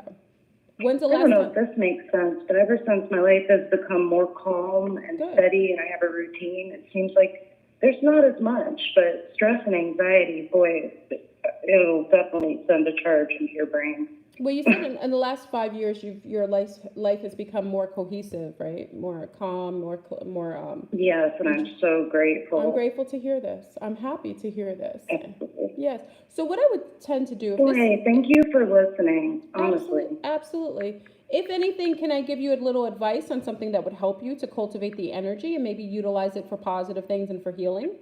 If you hadn't thought absolutely. If you hadn't thought of doing any Qigong is an ancient Asian energetic way to field energy and work with it and cultivate it. Qigong is a wonderful, it's good stretches. You learn to hold energy, create it, change it, morph it, transmute it. I think you would benefit from taking Qigong and also Tai Chi. I think you would do phenomenal. And I think if you didn't know, you might be in the preempt of being a healer and utilizing this beautiful energy that was gifted to you by a sister witch, because she was a friend of your mother. Take that energy and start healing the animals. I think you're actually I first see you healing animals that are sick. Go and heal the animals with your ability. Oh, yeah, they're great. Some of my best friends are animals. Absolutely. I see you doing that in the future. I just have a feeling that you're going to heal animals that are ailing. So Qigong is also wonderful, and Tai Chi. I know for a fact if you decide to enter into that world of Eastern energy work, you will be an ultimate healer. And take that gift and don't keep it in vain. And actually, when you disperse of the energy, you will probably stop having seizures. Okay? So that makes complete sense. Okay. If I could just, transfer it, give it to someone else in a positive way. Absolutely. Well, I don't want to keep you too much longer. Thank you so much. Thank you, love. Thanks for listening. Believe it or not, it helped a lot, and I'll look into what you suggested. Wish you well. Blissful Friday. Thanks. Peace. Thanks a lot. Oh, how amazing. We have the most amazing people calling in today. See, you know what? Sometimes we think of the adversity of last night as being negative, but why that?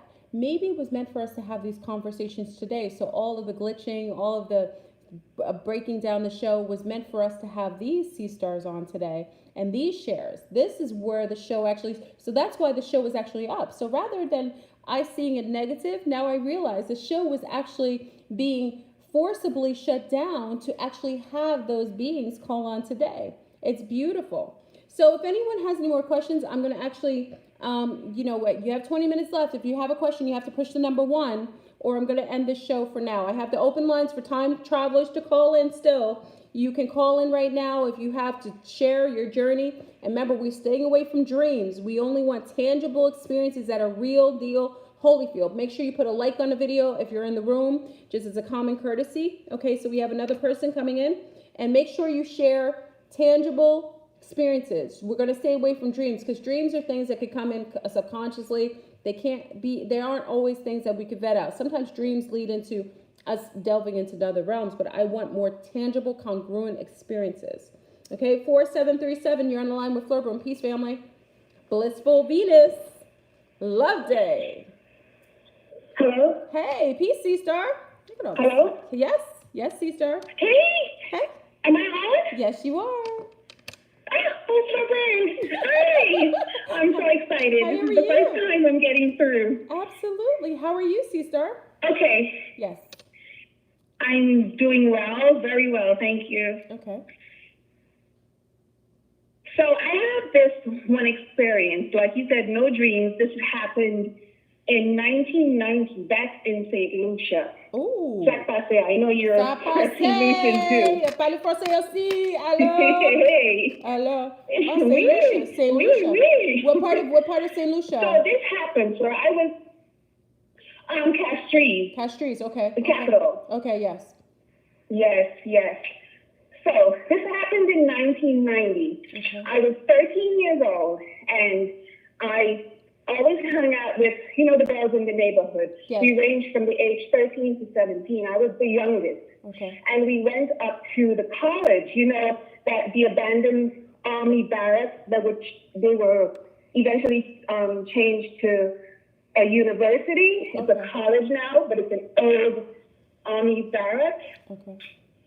So we were there one night, about 8 o'clock at night, and my friend had a boyfriend at the time. So, we're sneaking around so she could see her boyfriend. Yeah. And we're waiting for her, and we're laying on our back, and this ship, it was circular, like a UFO. It was a UFO. Yes. It was circular with the brightest light.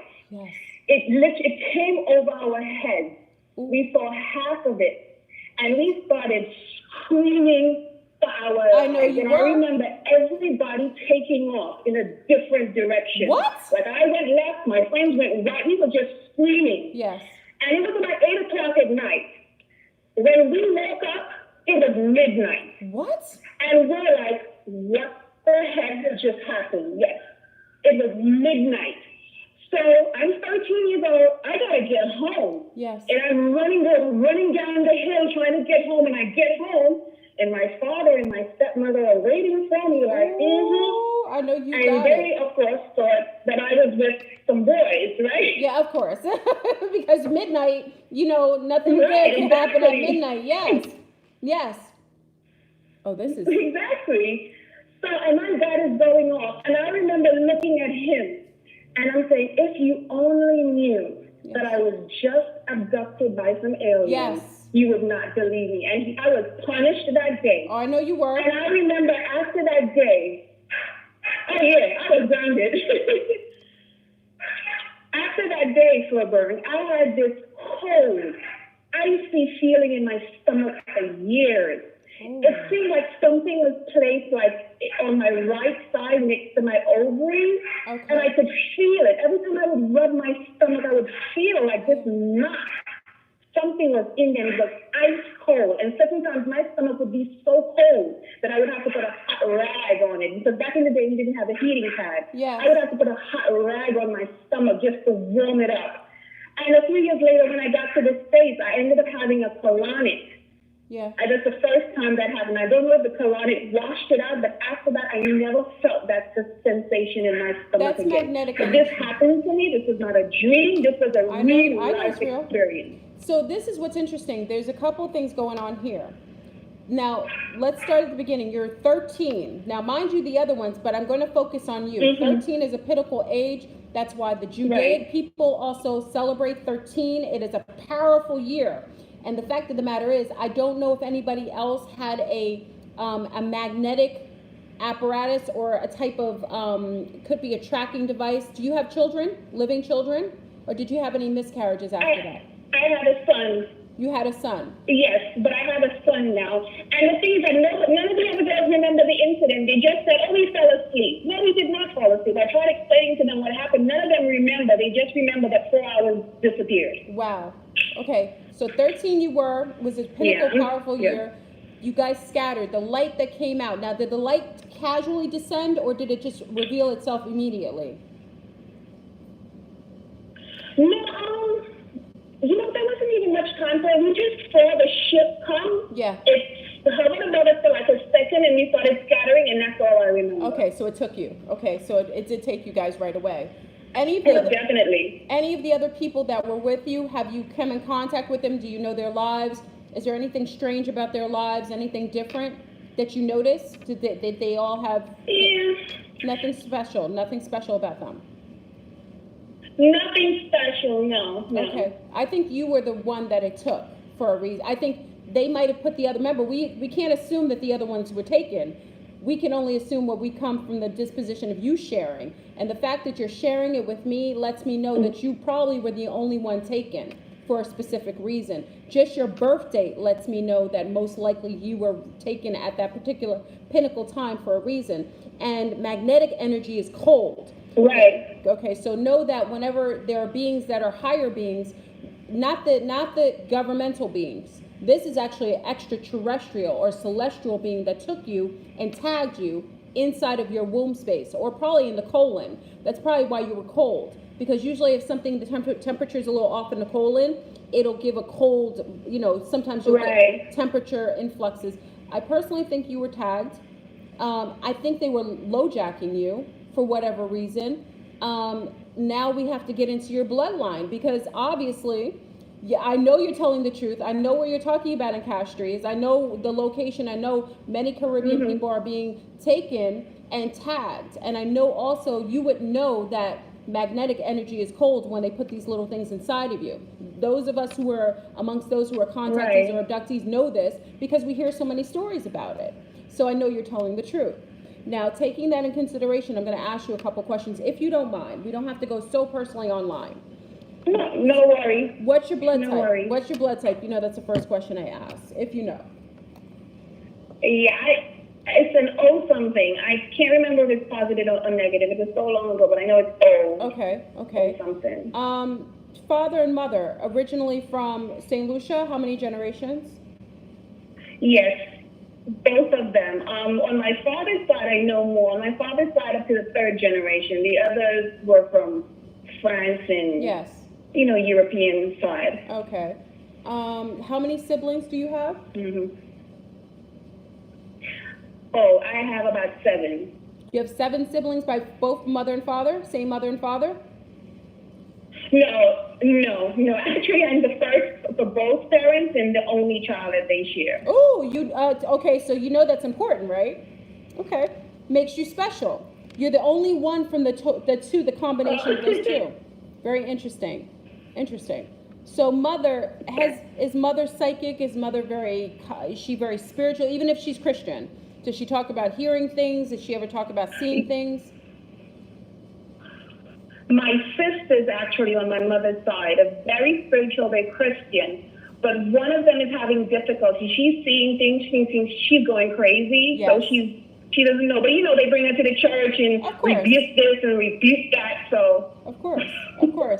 The mother's line is the one, the matriarchal line seeds the gifts usually. Seeds it, because you have the extra mitochondrial, DNA.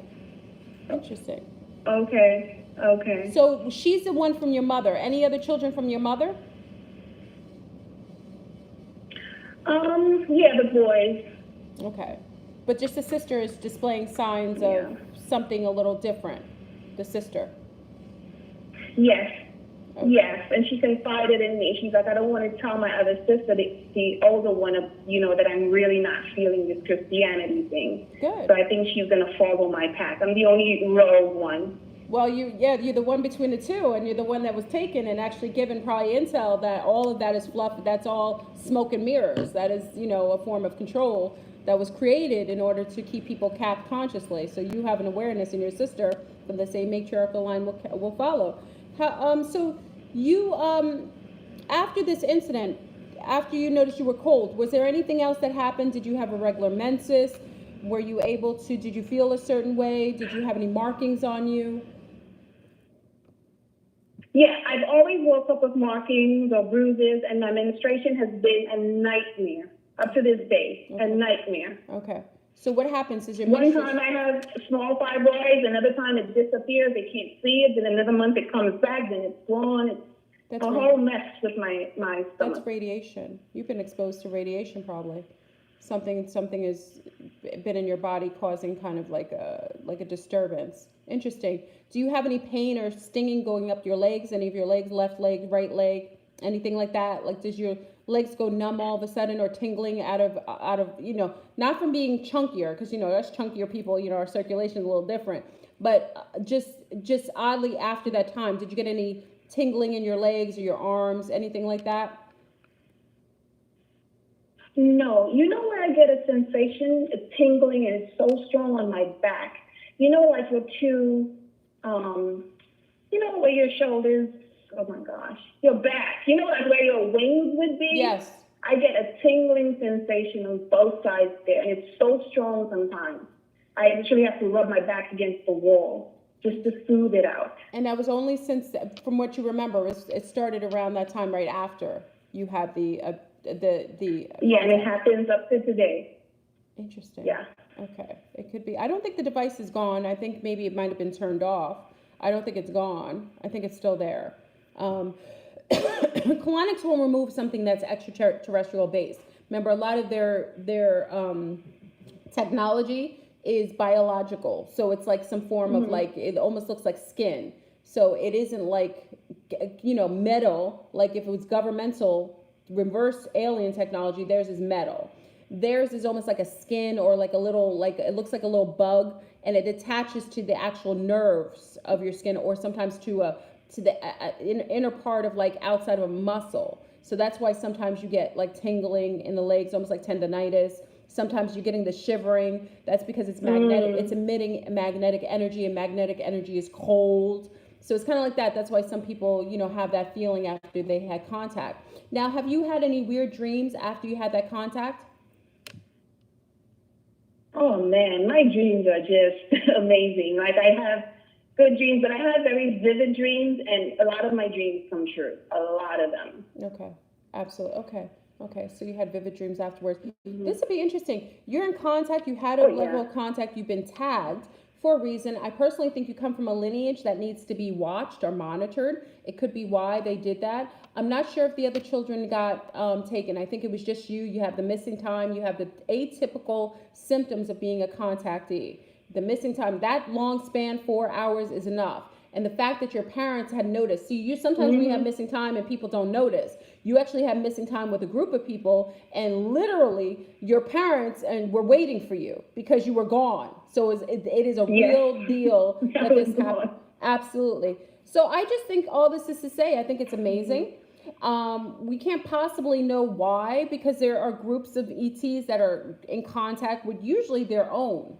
The fact that they're contacting you makes me think they might even be family members, galactic family members that are tagging. And if we go a little deeper, I would have to find out if you're negative roots. If you're negative roots, it might even make more sense that it's definitely more so galactically based. So it isn't causing any problems now, health issues with you now, right? No? No. Okay. No. This is interesting. I thank you so much for sharing this. This is amazing. And one of my home-based people, my island ones. I love this. Thank you for sharing this. And again, this gives a better awareness for those who've had this interaction. The missing time is a big deal. And having the lights come and then the missing time, they took y'all. And it apparently wasn't a party up there. They tagged you. So we'll find out why. Eventually it'll reveal itself. Maybe post or pre-poll shift. You'll get more. 2020, as we get 2020, I don't think 2020 is next year, but as we get near to 2020, I think the reason why you were tagged is going to become more, you're going to get that information. Okay, great. Right. Thank you so much. Mama, thank you so much. Thank you. Keep up the good work. I appreciate it. Love you too. Peace. Wow. This is amazing, family. So I see that we had a list of amazing bits of contact, beings, people that have traveled in and out of dimensions. We actually had an Atlantean call in, one of the energetic Atlanteans that's able to jump in and out of people's bodies. I think this was a better broadcast than we could have ever did last night. So I want to thank everyone for calling in. Please hit a like when you exit stage left in the video, just as a way of common courtesy. I have 5 more minutes. If someone's calling in to share time travel, you have 5 more minutes. You can call in now. I'll take one last caller. Make sure you push the number 1 if you have a comment or question. And other than that, we're going to, I guess we had our show today. So I'm grateful again to at least be able to remedy this. So I'm going to take a call. Make sure if you're calling, you are sharing time travel. It's important. This will be the last call of the day. I'm going to go about my business today. I'm getting ready for conference. Let me take this last caller and let's get it in. 4770. 4770. Peace, Barbara. Peace, family. Can you hear me? Yes, I can. Hi, can you hear me? Yes, I can. Hey, C-Star. Peace. Peace. Peace, this is Aisha. Hey, I'm from Aisha. Charlotte, North Carolina. Oh, shoot. Good, Aisha. What's going on? What's going on there? Chilling. And nothing really, I can't really see anything except for people are just acting a little bit weird. But that's just the way the culture is flipping. I don't know. But I don't know if this is a time travel or what. And I don't know. I think I may have told you about it before. But when I was around between 10 and 12, I was at a party with my cousin, and I was young, but she took me with her.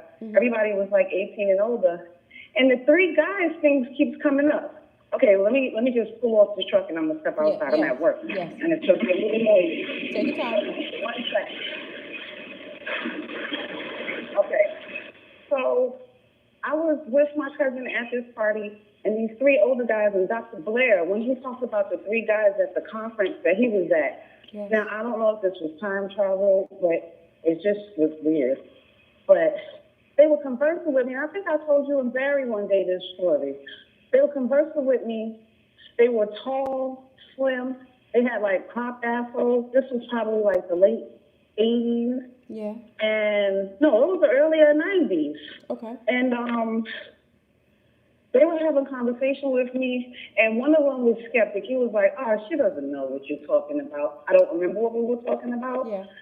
I wasn't, but I wasn't afraid while I was with these guys. And they were just having like, I guess, conversation that was more futuristic and, important than what my little mind could have comprehended. And one of them was like, no, she gets it, and it seemed like we were talking for hours. And it was just for a few minutes. And then my cousin came and told me, okay, come on, we got to go.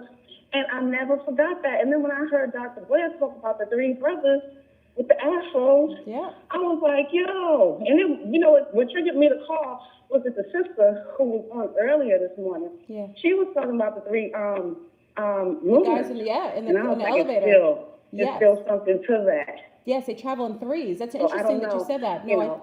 I think there's something to that. And also, remember, she also talked about being young as well. So it seems like they like to come sometimes in the little ones, especially little women, little girls. They like to interact, and I think it's almost like they're seeing your consciousness or testing your consciousness or your level of awareness, or seeing if you're able. Or we're connected some kind of way. Maybe we come from, you know, some kind of connecting lineage with them or something. Could be. Absolutely. Could be. All right. And this is interesting that. So that was strange to see. Mm-hmm. That was 10 years old, you said 10? Between 10 and 12, I wasn't smoking weed with them at the party, so I was too young. I know that. You know what I mean? Because they were grown. They were grown. They were grown, and I was just tagging along with my cousin. Yes, yes. Very intriguing. And after that conversation with those gentlemen, was there anything like you never saw them again? It never came up again? Did your cousin ask you? I never saw them again. Interesting.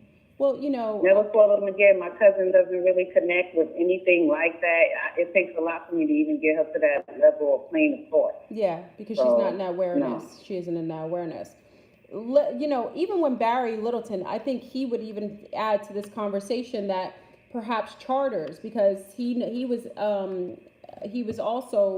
encountered what he considered to be charters, which are lunars though. I think it was three of them that looked like a little clone-like, and they actually interacted with him around that age. So there's something to that trinity. I don't know if they require, you know how even in the military, like if they scout, they send a certain number all the time. Like if they go out, it's like teams of 5, teams of 10, teams. They always do that. So I have to take in consideration. No, and the scripture was 2 by 2. I know that. Interesting. Yeah. I know in the scripture is 2. Yeah. 2 or more. So there's a reason for that. There's a reason for that. Yeah, but I always wanted more. Yeah. But I never get more. Maybe I'm unaware, you know what I'm saying? But like, I want connection so I can know what I'm doing, because I still feel like a kid lost it in a big swoop.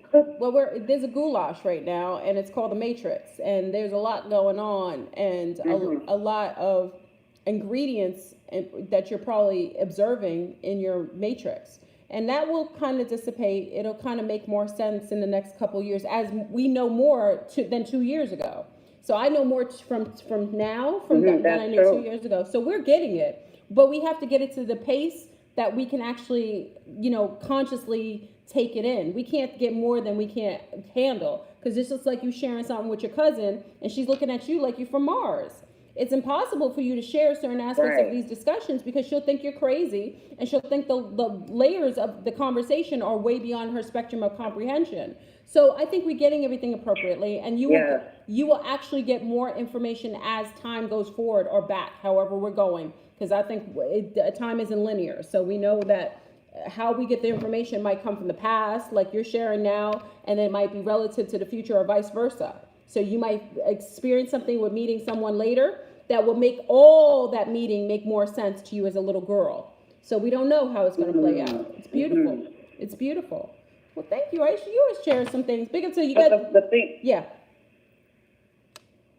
I was just going to say, it just was funny how it seemed like we were there forever talking, and that was the only thing that I would attribute to any kind of time travel or time stopping or whatever they did. But when Dr. Blair had said it was like they talked forever and it was just 10 minutes, I assumed that was some kind of time warp or something. Yes. That's why I called in. A time glitch, that in-between time, because they're not on the same clock as we are. So when they're engaged with you, time slows down. But for late, you know, for all, intention, good intention, or time intentions, it's really just 10 minutes. But they're actually encasing you and clothing you in a time warp, like almost like a TARDIS. If you ever watch Doctor Who, like the TARDIS is bigger on the inside, but the outside is small. So you think it's just a telephone box, but really inside it's like hyperdimensional. It's a super dimensional, traveling ship.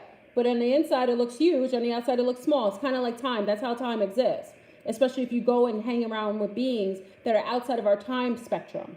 They kind of are able to do that. And if we are close enough and engage with them, they'll enclose us in it. And then when we step out of it, we go back into our time. I think it's amazing. Okay. All right, Mama. Okay, well, I've been listening. I'm going to go back and listen to your whole show. Have a great conference if I don't talk to you. Thank you, Peace, Mama. safety, and joy with all of that. I appreciate it. Okay, peace, Mama. Have a great day. Blissful Friday. Blissful Friday. That was amazing. That's right. You should share that with us years ago when she called in on Blog Talk. I mean, these beings, and like I said, Barry talks about these beings being connected to charters who actually watch us. And, his conversation goes a little further because when he had the conversation with Corey Good likened it, not that they're just charters watching us, it's that they're watching the time field. These are protectors of the time field. So they are basically watching and monitoring the time continuum. So it's interesting that we kind of pulled that into there, and she experienced that time glitch. And we had the other young lady who experienced a time glitch. So it's amazing. So this was an amazing show. I thank everyone for calling in today. I'm so grateful that I decided to wake up this grand rising and perpetuate and can't stop, won't stop. This is why you should be grateful. I'm a Sagittarius and I'm a triple Sag because I will always keep going and going and going. I just do this. So can't stop, won't stop. I hope everyone has a blissful day. Big up to all those coming to the conference. Again, wishing safety to everyone. 5 days into the conference, we'll be in New Orleans. Again, if you want to be able to watch the conference, you can go on my Patreon at any time, and then you'll get access to the other videos I have up there and be able to watch the conference and the masquerade. We will be in costume on the masquerade night, which is on Hallows Eve, when the portal is wide open, and we're going to give honor to Marie Laveau, which is our great ancestor, at least Fleurbrun's great ancestor, and we will give her honor as we enjoy our times in the Bayou of New Orleans, and also we will enjoy kicking off the conference November 2nd. Big up to all that are joining us. We have Barry Littleton in the house. We have Ada, who's in the house. We got Ace joining us. Ace from Jamaica. Jamaica's coming in. We got Ace with the light language coming in. I got somebody else on the actual conference list. We have Unica who's performing, and we also have Conscious Poet. We have Cosmic Poet who's going to be performing as well. And we got my DJ that I'm shipping in from New York. He's coming in the house. DJ Paco is coming in the house again. So we're going to have an amazing time. Do make sure to watch, and also we'll have the Sea Stars and Sun Stars interact with you if you come on the live on Patreon, so you can talk to some of the Sea Stars and Sun Stars who are there. So they'll kind of talk to you and interact with you a little bit online. So I'm going to go have an amazing, blissful Friday. I'm going to have an amazing, I'm actually feeling some fruity. I'm feeling really fruity. I'm going to have probably my bowl. I got to stop eating my bowls. I love my bowls. So thank you for everyone joining again today. And hopefully I may be live before I leave. I leave a little early, so I'll try to come into you on Sunday or Monday at least. And after that, you won't see me for a while other than on the conference. So thank you for everyone joining in today. Thank you for everyone who's called in today to give amazing shares. And I appreciate you. All right, family. Have a blissful Friday and have lots of love. It's Venus Day. Peace.